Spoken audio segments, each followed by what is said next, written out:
o sexto discurso de Salomão para o seu filho, ou para o filho de Israel. Nós já falamos aqui que, diferentemente dos egípcios, por exemplo, ou dos babilônios, a palavra que era dirigida ao filho para aqueles povos não tementes ao Senhor, povos pagãos, geralmente era do rei para o príncipe, aquele que ocuparia o trono. Aqui nós encontramos no livro de Provérbios, porque este livro não ficou reduzido aos descendentes de Salomão, mas aos filhos de Israel, algo diferente. Salomão como rei, e os reis naquele tempo também eram vistos como pastores, ele escreve o livro da sabedoria de Provérbios, ou os provérbios de sabedoria, para a instrução de todos os filhos de Israel, porque estes seriam, no futuro, aqueles que conduziriam o povo na aliança, no temor do Senhor, na dependência do Senhor, pela graça de Deus. Então, quando nós olhamos assim, nós percebemos que ele não estava falando diretamente para um filho, mas na quinta palestra, no quinto discurso de Salomão, vocês viram comigo, no versículo 1, ele começou dizendo: ouvi filhos. E aí você percebe como essa linguagem, ela sempre aproxima a todos aqueles que estavam recebendo a palavra do rei. Agora, na sexta palestra, que vai do versículo 10 ao versículo de número 19, ele vai acrescentar algo além do ouvir. Não é completa a instrução dada do pai para o filho, apenas se este ouve o que o pai tem a ensinar. Mas ele precisa fazer algo depois. Nós vimos isso na palestra anterior, quando o princípio da sabedoria no versículo 7 é este: adquire a sabedoria, sim, com tudo o que possuis, adquire o entendimento. A ideia é aqui que o filho, então, da aliança, ele não precisa ser muito capaz, inteligente, ele não precisa de uma oportunidade, mas se ele deseja a sabedoria, o princípio é este: vá atrás dela, corra atrás dela, adquire-a e compre-a. É a linguagem, como eu falei no estudo passado, daquele jovem que tenta conquistar para si uma noiva e casar-se assim com ela. Então, é uma linguagem bem interessante. E aí, o ouvir agora, do versículo 10 em diante, ele está ligado à atitude do filho de Israel. Ele precisa praticar aquilo que ele está ouvindo. Eu peço a vocês atenção, eu vou ler do versículo 10 ao 19, depois nós vamos trabalhar aqui o tema. O tema hoje é a exortação de Salomão para os filhos de Israel. Que exortação é esta? Ande no caminho da sabedoria. Ou seja, não somente ouça a respeito do caminho da sabedoria, ouça e ande, vá atrás, corra. Ouve, filho meu, diz o versículo 10, e aceita as minhas palavras, e se te multiplicarão os anos de vida. No caminho da sabedoria te ensinei, e pelas veredas da retidão te fiz andar. Em andando por elas, não se embaraçarão os teus passos. Se correres, não tropeçarás. Retém a instrução e não a largues. Guarda, porque ela é a tua vida. Não entres na vereda dos perversos, nem siga pelo caminho dos maus. Olha aí o Salmo 141, né? Evita-o, não passes por ele, desvia-te dele e passa de largo. Pois não dormem se não fizerem mal, e foge deles o sono se não fizerem tropeçar alguém. Porque comem o pão da impiedade e bebem o vinho das violências. Mas a vereda dos justos é como a luz da aurora, que vai brilhando mais e mais até ser dia perfeito. O caminho dos perversos é como a escuridão, nem sabem eles em que tropeçam. Então, ouvir e aceitar as palavras do sábio rei de Israel era a atitude mais importante que os filhos da aliança deveriam fazer e ainda hoje precisam fazer. A exortação é para que se ande no caminho da sabedoria e não somente ouça e não faça nada. Percebam que a relação agora apresentada por Salomão começa no versículo de número 10, convidando o filho a ouvir e a fazer alguma coisa, como eu já disse introdutoriamente. Agora, notem que a segunda parte do versículo 10 apresenta a consequência de se caminhar pela sabedoria divina. Vamos ler juntos o versículo de número 10 para a nossa aprendizagem e fixação. Vamos lá. Ouve, filho meu, e aceita as minhas palavras, e se te multiplicarão os anos de vida. Esta expressão, ela precisa ser observada por nós à medida em que nós estudamos o livro de Provérbios. O ter muitos dias de vida multiplicados, ou anos de vida multiplicados aqui, não somente apontando para uma prosperidade terrena. O que está em jogo aqui, ou a metáfora aqui do caminho de vida, ou do prolongamento da vida, não está falando de algo limitadamente terreno. Ou seja, um tempo mais longo do momento quando você nasce até a cova, não. A linguagem aqui em Salomão, embora pareça sempre apontar para algo muito mais ligado à terra, e aí onde está a metáfora, não trata simplesmente disso, mas fala a respeito de vida e morte eternas. Ou seja, vida longa na presença de Deus. E aqui está o verdadeiro deleite, o prazer do Filho de Deus. Isso nos ajuda a entender e traz consolo para nós quando, por exemplo, algo incomum acontece na história da humanidade, inclusive, isto inclui a vida da igreja. Não é normal que pais enterrem seus filhos. A regra geral, o que funciona normalmente na vida dos homens é que os filhos um dia sepultem seus pais. Mas o consolo então vem para nós quando, ainda que esta seja a regra, possa acontecer que pais precisem sepultar os seus filhos.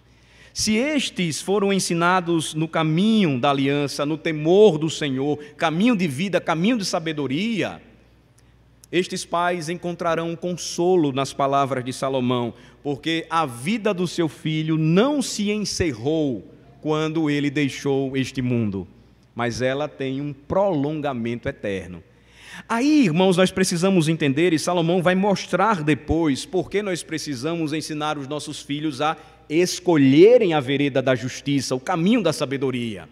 Porque ele não está lidando apenas com algo terreno, passageiro, efêmero, que, como Salomão fala no Eclesiastes, é como um vapor, de repente termina. Ele está preocupado com o destino futuro da alma dos filhos da aliança.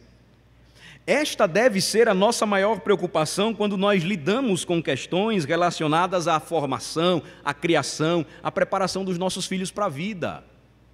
O que Salomão está dizendo aqui é o seguinte: uma palavra importante para os filhos. Se vocês ouvirem a palavra de seus pais, a instrução que eles apresentam para vocês da parte do Senhor, ensinando a vocês, temam ao Senhor, amem a Cristo, vivam para Ele, creiam nele, entreguem suas vidas, o seu coração para Ele. Se vocês fizerem isso, se vocês aceitarem suas palavras, a promessa então é esta: seus anos de vida serão multiplicados, não somente na terra, porque eventualmente, nós sabemos, pode ocorrer que um filho parta antes dos pais, mas que estes anos de vida multiplicados, eles apontam para algo maior futuro, uma eternidade com Cristo.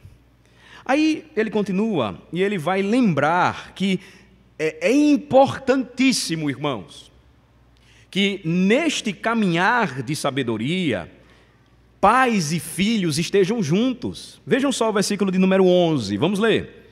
No caminho da sabedoria te ensinei, e pelas veredas da retidão te fiz andar. A ideia é o pai sempre caminhando com seus filhos.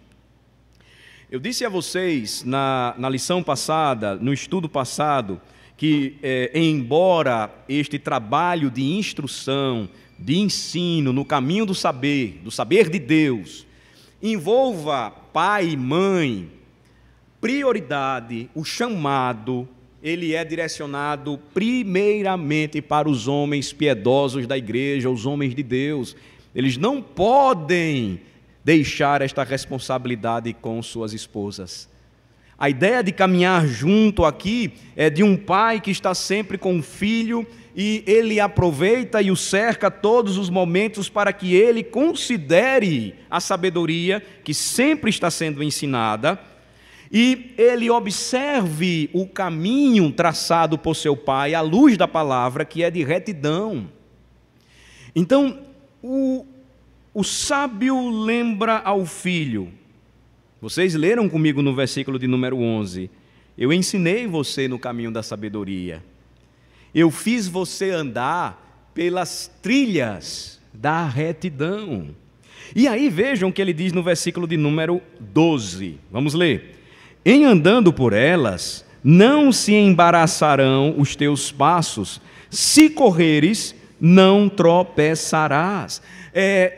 O seu próprio pai, Davi, ele experimentou aquilo que ensinou a Salomão, e Salomão agora estava ensinando aos seus filhos, aos filhos de Israel. Marquem Provérbios 4 e vamos observar o Salmo 18 por um tempo. Vejam só, Salmo 18 a partir do versículo 30. Quero mostrar para vocês uma parte do Salmo, do versículo 30 em diante.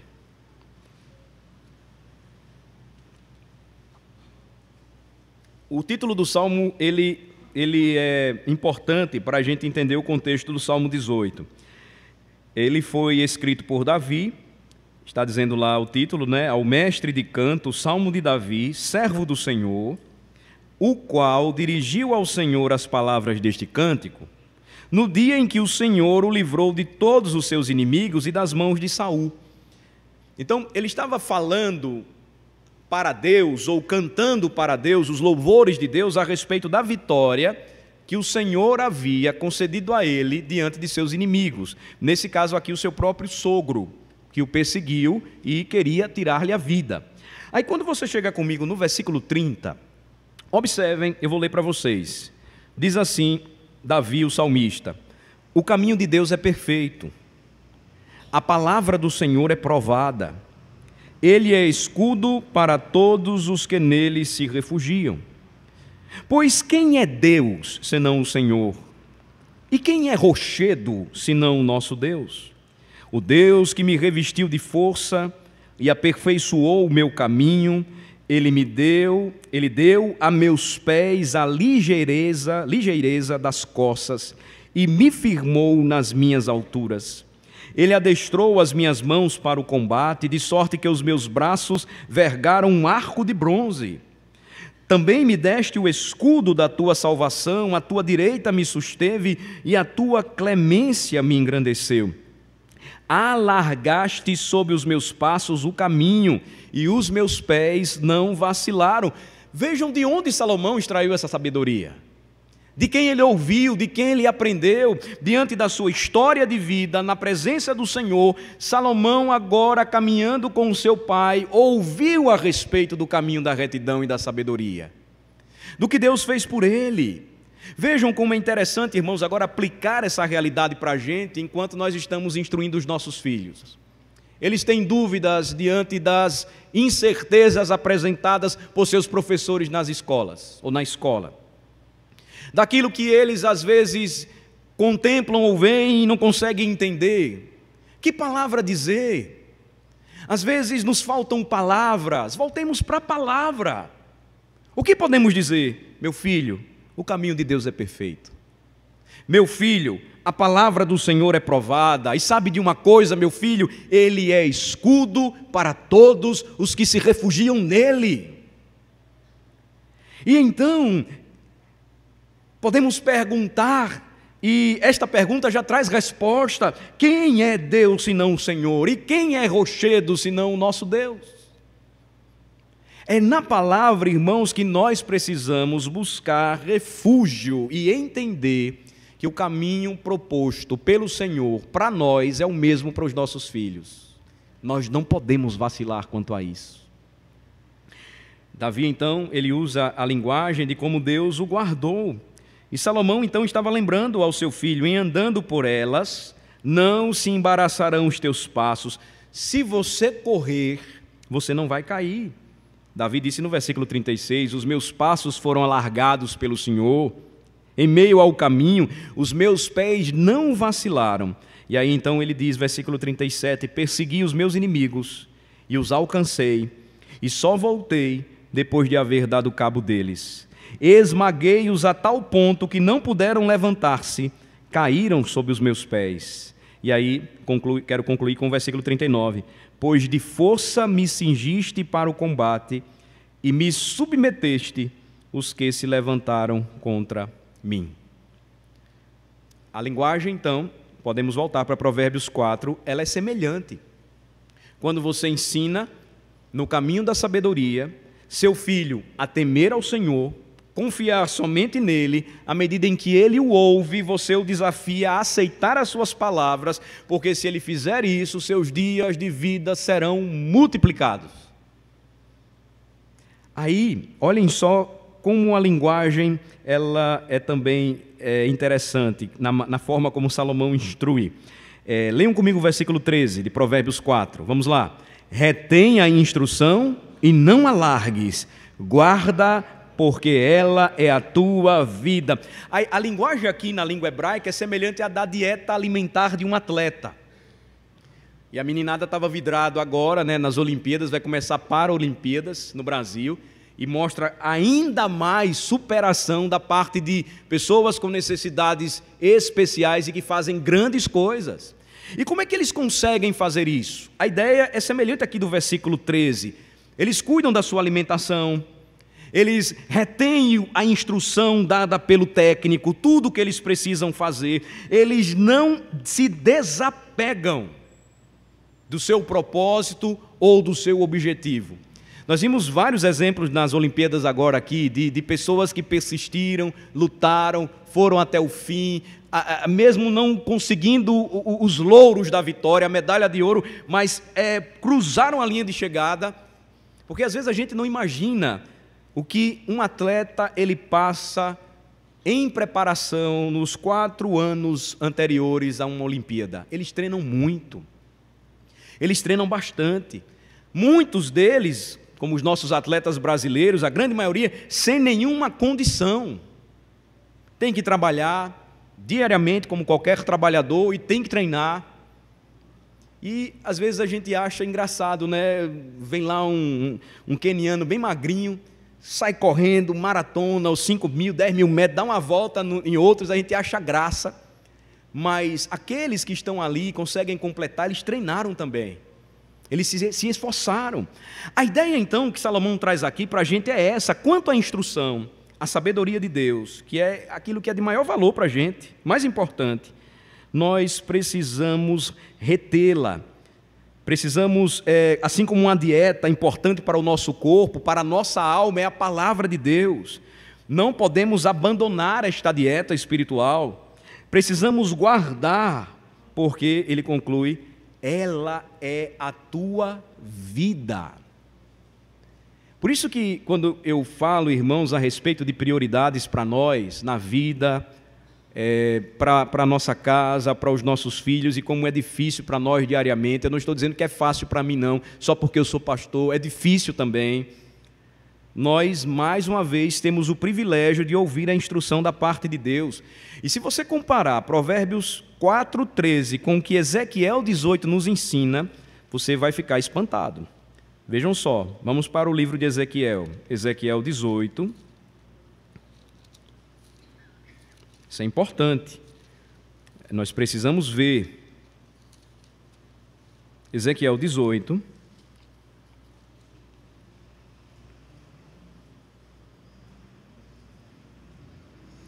O profeta fala da parte de Deus, exortando o povo de Israel, os filhos de Israel. E aí, quando ele chega no versículo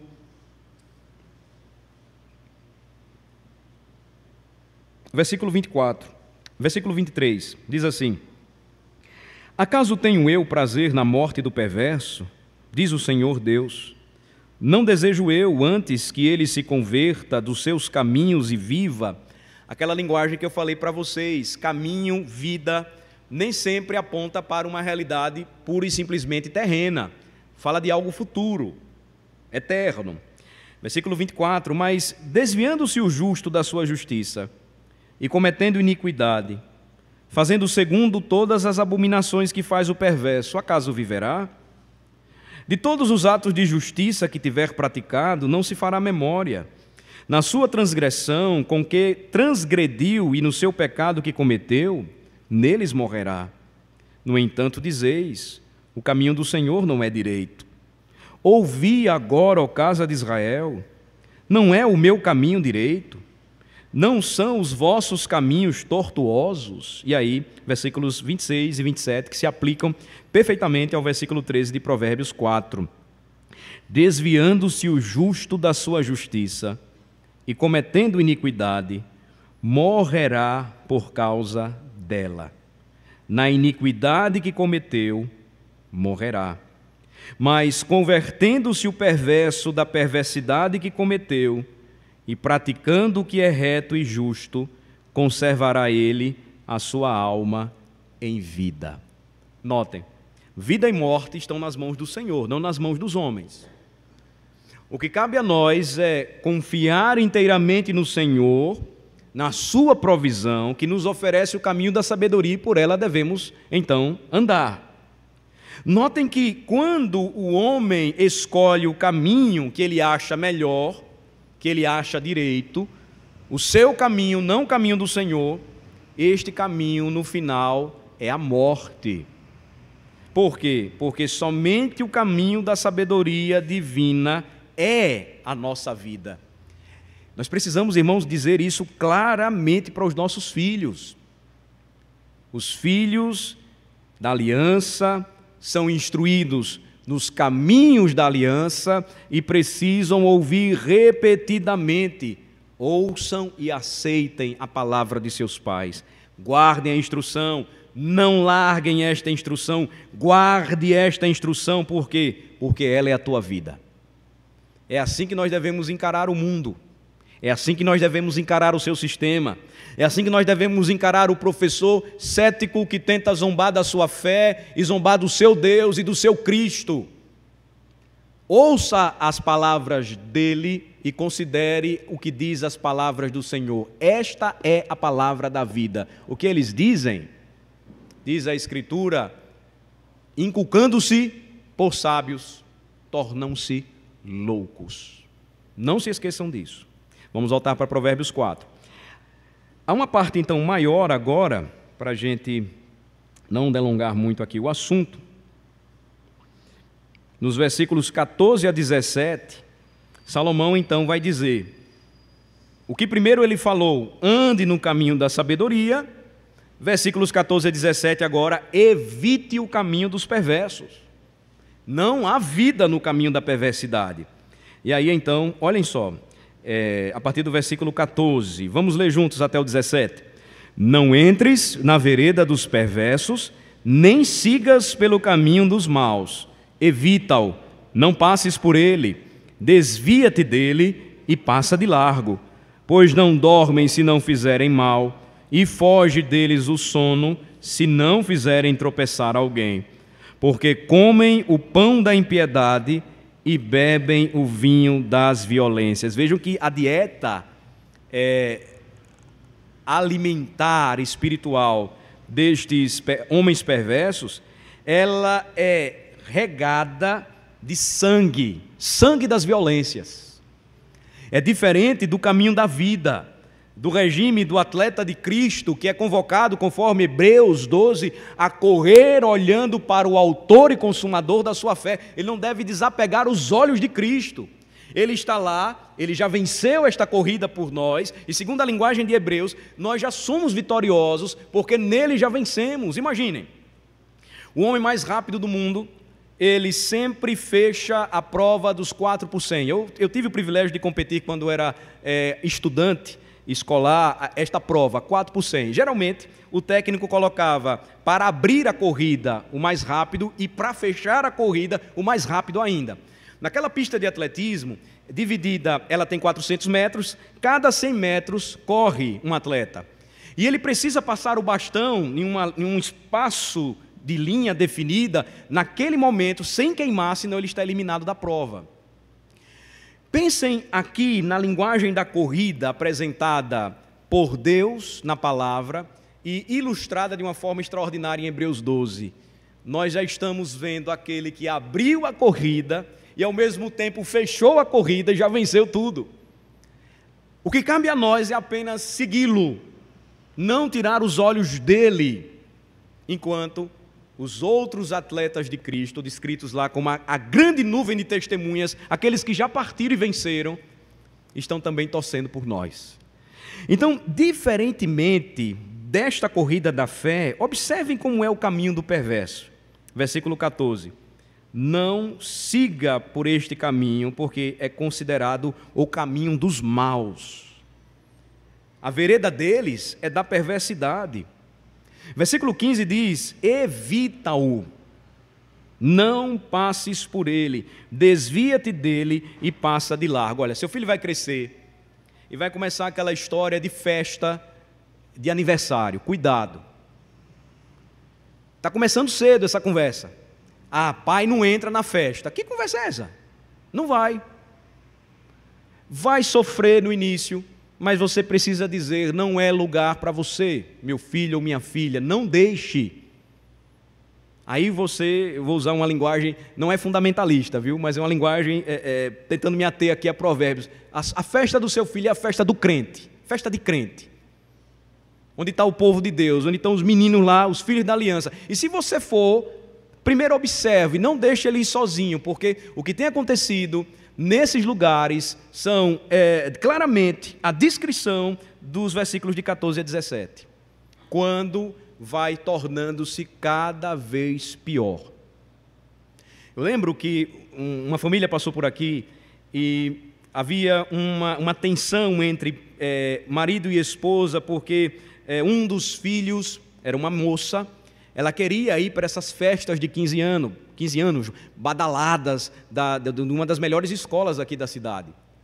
E o pai dizia: não tem como deixar, e a mãe aí acobertava e deixava a menina aí escondido. Aí uma vez me procurou e conversando comigo disse: mas pastor, ela só quer ir brincar com as coleguinhas. Eu disse: minha senhora, a senhora sabe o que acontece nessas festas de 15 anos, a senhora não tem ideia. Sua filha não vai brincar com coleguinha coisa nenhuma. A gente precisa, irmãos, observar que a sabedoria de Provérbios vai fazer com que os nossos olhos estejam mais abertos, arregala o olho e preste bem atenção, porque o caminho do perverso, inicialmente, parece algo simples, sutil, mas o desenrolar de tudo isso nunca acaba bem. É só você perceber que o grande número de acidentes de trânsito, de problemas relacionados a abuso sexual de moças, o uso abusivo de drogas e álcool acontecem nessas festas, nesses ambientes. Não é lugar para filho da aliança aí. Evita. A Bíblia diz: nem passe por ele, desvia-te dele, passa longe. Um dia seu filho ou a sua filha vai entender esse zelo que você teve. Às vezes o pai até durão, né? Diz: não vai, não tem jeito. Aí a menina chora: ah, meu pai não me ama, meu pai não... Seja firme. Agora use Provérbios.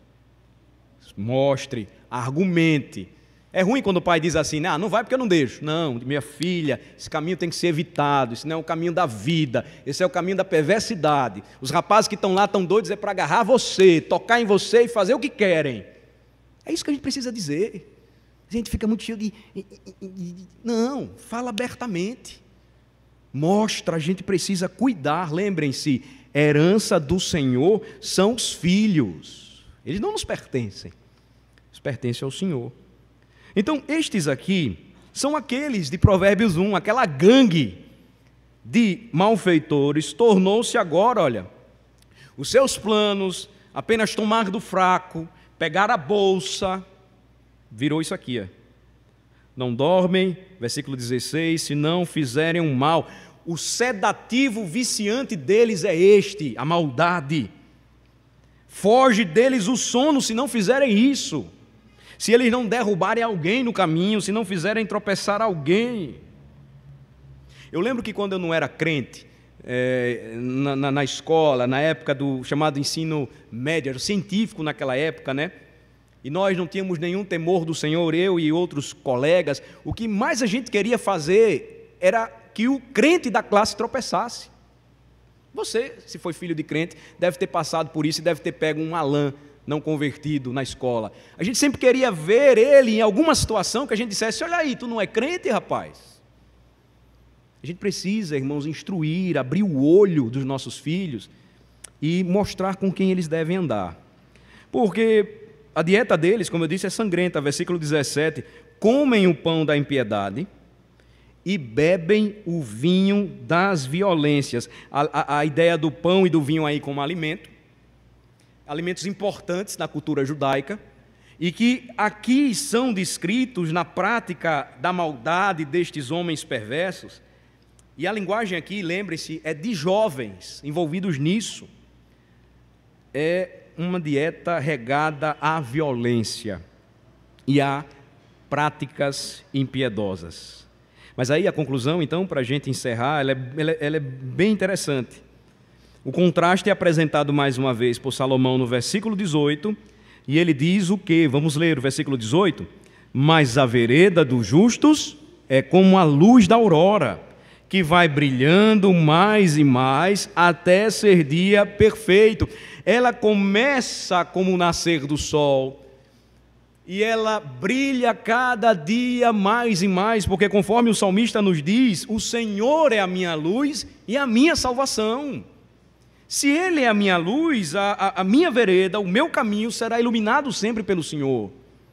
Se Cristo é a minha luz, e lembrem-se, a ideia de luz desde o primeiro livro da Bíblia é daquele que dá a vida. Ele é o mesmo que nos oferece o caminho da vida. É esta realidade gloriosa que nós devemos mostrar para os nossos filhos, ou como o Salmo 43 nos lembra também, me permitam só citar para vocês aqui. O Salmo 43, versículo 3, nos diz: envia a tua luz e a tua verdade para que me guiem e me levem ao teu santo monte, aos teus tabernáculos. A luz, então, da sabedoria divina, torna o caminho, a vereda do justo como a luz da aurora. Ou numa linguagem utilizada por um comentarista judeu no livro de Provérbios, ela não começa e termina na tarde ou no entardecer e ela vai sumindo. Ela não brilha no entardecer e termina na escuridão. Mas ele diz, ela começa no nascer do sol e ela se torna o dia perfeito. Brilha de maneira muito forte. Então, assim é a vereda do justo. É o caminho que nós devemos dizer aos nossos filhos: ouçam e aceitem. Porque, finalmente, nos diz o versículo 19: o caminho dos perversos é como a escuridão. Nem eles sabem em que tropeçam. Uma comparação aqui importante eu gostaria de fazer com Deuteronômio 28. Se vocês puderem anotar aí na sua Bíblia, ao lado desse versículo 19 de Provérbios 4, anotem Deuteronômio 28, 28 e 29. Eu queria lembrar para vocês, filhos, que vocês estão no pacto. O nosso Deus é o Deus de seus pais e é o Deus de vocês também. Agora, o pacto envolve condições, bênçãos para aqueles que caminham em obediência a Cristo, na dependência dEle, servindo de todo o coração, mas maldição para aqueles que ouvem, mas não aceitam as palavras de Deus. Aqui, o contexto de Deuteronômio 28 é esse, claramente.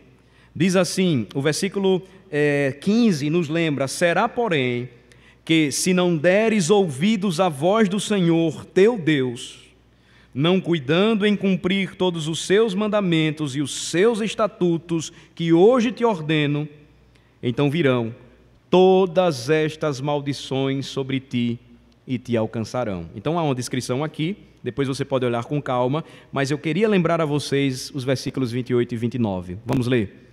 O Senhor te ferirá com loucura, com cegueira e com perturbação de espírito.